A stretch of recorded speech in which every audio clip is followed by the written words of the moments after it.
Okay, testing, testing, testing it. Let's see. Start. Is the text cut off? Oh, um, huh. What's the best way to adjust this?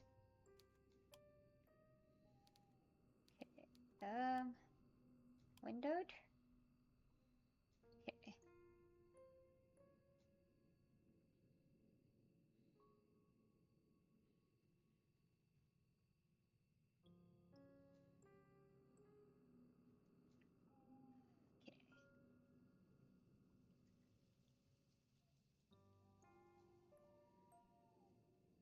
Ah, there we go. Let's try it. Okay, so you are running through a forest. It is late at night and the sky is as black as pitch. There is nothing to light your way save for the moon's milky glow, but its rays cannot reach you, not properly. The trees which surround you, just jutting out of the earth like eerie monuments to a foreign god, are blotting out most of the light. You cannot see where you are going. Even if you had commenced your flight at a more sensible hour, however, with the light of the sun to aid you, it would be of little use. You do not know where you are going. You have no map, no route, no plan. You are running like a frightened animal, anxious and nervy, with no destination in mind. You have no desire, as you run, save to escape. You cannot let yourself be caught. If that were to happen, you are certain that you would be ruined. You have no choice, therefore, but to keep going, on and on and on, though your feet are screaming at you for mercy. You have no idea how long you've been running. Time has begun to blend together. It has lost all meaning. Something sharp snags at the hem of your skirt, but you do not have the luxury to pause and examine what has happened.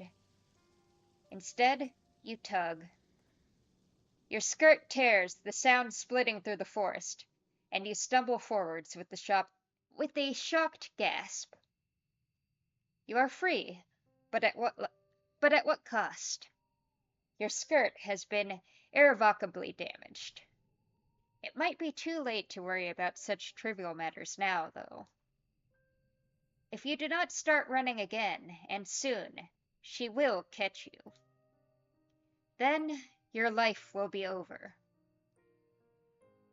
You do not know if she is still following you, but you do not want to risk looking over your shoulder. If you were to see her silhouetted beneath a tree, looking at you with that sickly sweet smile which once ensnared you, you would lose what little nerve you possess. Your legs would lock up and your blood would freeze in your veins. Then you would crumple. You would fall, but you would not hit the ground. She would be there to catch you. Did she not promise, when you made that contract, that you would never be alone? You would like to take back that silly wish of yours, but it is too late for that. It is too late for a lot of things. All you can do is run. You run and run and run while icy fog swirls about your feet. It is cold enough to sap the heat from your body, and you shudder from it. It feels as though you are drowning. It feels as though you are being buried alive. Your knees and your shins, meanwhile, are bleeding. You cannot endure much more of this. But if you value your own life, you must. You run and you run and you run, until at long last you reach a fork in the road. There are 3 paths which split off through the forest. Well, 4, if you count the path down which you came. You cannot exactly double back on yourself, though. Not when you have put so much effort into running forwards. You can only press on. The three paths are signposted, which is something of a strange sight given you are so deep in the forest. Dark though it may be, you have grown accustomed to the shadows. You can just about pick out the writing on this old, dilapidated signpost, curved and slanted though it is. Your fate, if you will forgive me for sounding cliché, is in your hands. Now, I wonder, which path will you take? I'll go to the village first. So, you want to go to the village? Good idea. Let us see what further trials await you there. This night is far from over, as much as you might wish it was, and there is still much and more to discover. I wonder what will happen next. You follow the path which leads to the village, supporting yourself on weary, aching limbs which feel ready, at a moment's notice, to snap at the knee beneath the burden of your weight. The soles of your feet are screaming at you. You need to lie down, and quickly. Your only hope as you continue to run, or you only hope as you continue to run, that you will find a suitable residence in which to rest at the village. You do not know what will await you at the village, but you have visions as you run of a quaint scenic settlement, all thatched cottages with sloping roofs. Surely there will be a kindly peasant who will be willing to put up a young runaway for a few nights. You can imagine, too, the face of this kindly peasant from the fairy tales you read in abundance as a small child. She will be broad-shouldered and ruddy-faced, with dull brown hair crammed beneath a cap. Her arms will be sturdy from many years of washing clothes and milking cows, but she will be kind to you, and compassionate, just like a mother. You do not know what mothers are like. You hardly ever spoke to yours. You are only guessing. You are not a complete fool, however, despite your tendency to daydream, and you do have a few reservations. Peasants do not, as you know from your voracious reading, have much money, nor do they have much food. It might be hard to convince a resident of the village, even the kindly washerwoman of your fantasies, to take in a complete stranger. Still, you must try. That is all you can do, really. So, you run to the village. It takes some time before you finally emerge from the woods, but finally you manage it. How much time, you ask? I cannot answer that. Did I not say that time had begun to lose all its meaning? The forest is behind you, at least, and all the awful nightmares which dwelt within it. It is still cold, though, and still foggy. It is still dark, too. The sun has yet to rise. You can see the moon more clearly now, though, as it hangs above your head, round as any pearl or orb or crystal ball. The moonlight shines down upon the village, nestled among the hills like a diorama. Hope anew bubbles within you. You've finally made it! Surely not but your salvation awaits you. You follow the winding dirt path to the village, looking this way and that. But your hope, such a precious fragile thing, soon begins to fade. The village up close does not look half as welcoming as you imagined. There are cottages, yes, but they are in a state of disrepair. There are holes in the roofs and holes in the windows. Most of the doors are tightly shut, but others are gaping open, the kitchens beyond them even darker than the night sky which shrouds you. There are no lights on in any of the windows, and neither can you see any people, insomniacs like you, at them. You cannot hear anything either beyond the sound of your own footsteps and the low, mournful sighing of the wind. The village is quite quiet, eerily so. It is immediately obvious, even to a naive girl such as yourself, that something terrible must have befallen this village. You know before you try your luck at one of the houses that nobody will answer you. There will be no kindly red-armed washerwoman to welcome you here, no matter how much you wish for it. But that does not stop you from wishing regardless. Your knuckles rap smartly against the wooden door. Your efforts soon prove, however, to be in vain. There is nobody here to hear your entreaties. How very sad. You try another door, then another, but the result is the same regardless of how many doors you rap upon. Nobody answers you. How could they? There's nobody there. Once again, you have found yourself all alone.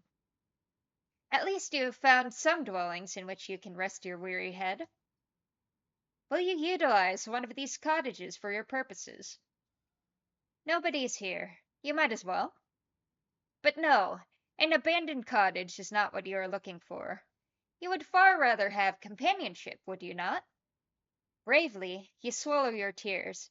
You wipe your eyes with the back of your arm in a well-practiced motion, then inhale. You square your shoulders, and you keep on going. Surely the village cannot be completely deserted.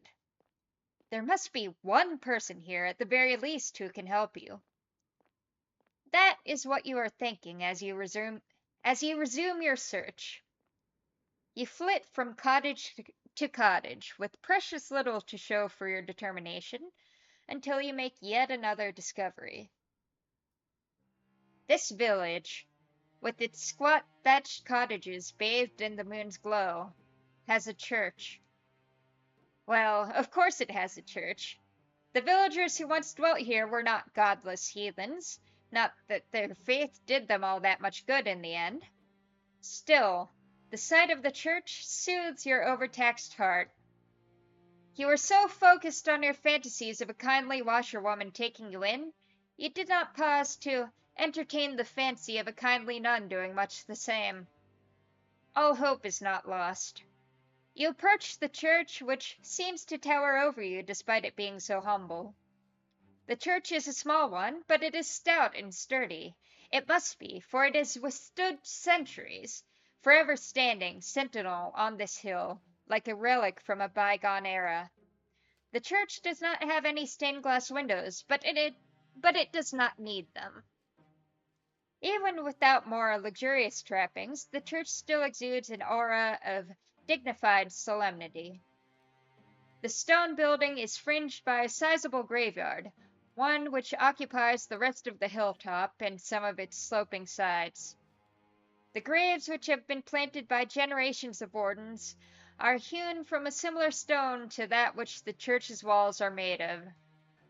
Actually, I want to check the volume. Yeah, the music volume is really high. God. Okay. A handful of headstones are even shaped like angels, though these are few and far between. Sound volume. Okay. There are very few people in a village such as this one who can afford such luxurious final resting places. You look at the tombstones with an almost childlike curiosity, forgetting in your examination of the visceral, heart-rending fear which gripped you as you ran through the forest. You are out of the woods now, and you have subconsciously already begun to relax. You try to read the names hewn into the myriad tombstones, but it is dark and you are tired, and some of these graves are very, very old indeed. You strain your eyes, but you do not have much luck in this endeavor. Oh well. Such superfluous details are not important. You eventually tire of examining the graves and turn. This graveyard is an expansive one, unusually so given the village itself is so small. How can it boast so many corpses? And there's much to explore. You walk around the perimeter of the church, casting your gaze first here, then there, then everywhere, consumed as you are by your immense, all-encompassing curiosity. And as you do, you see her. She looks like an ordinary girl, small and scrawny, just like yourself, but she is much, much more than her unremarkable appearance might suggest.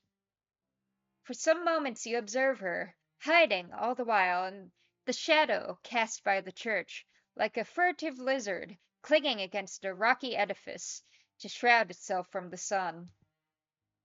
There is no sunlight here, though.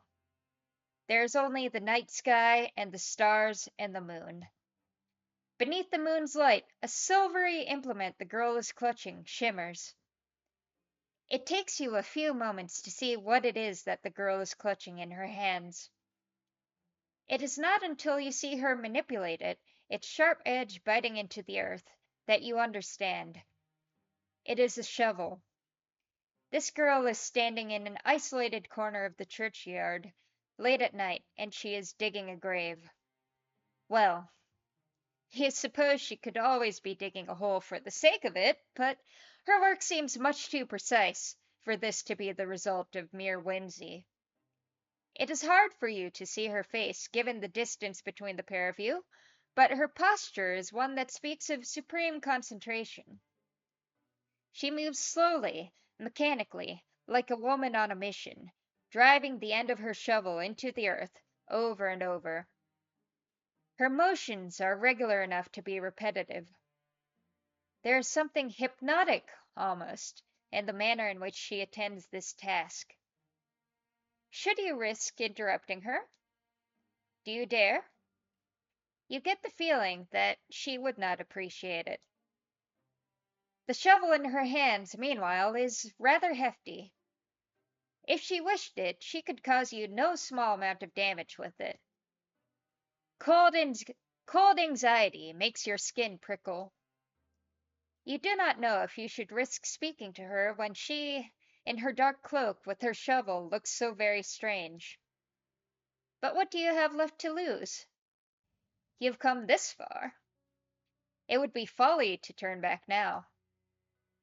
It is with this thought in your mind that you decide to approach the strange girl. Your footsteps are quiet. You have grown accustomed to slinking around like a cat, but they are not quiet enough. The girl's senses must be finely tuned because she blinks. Then she turns.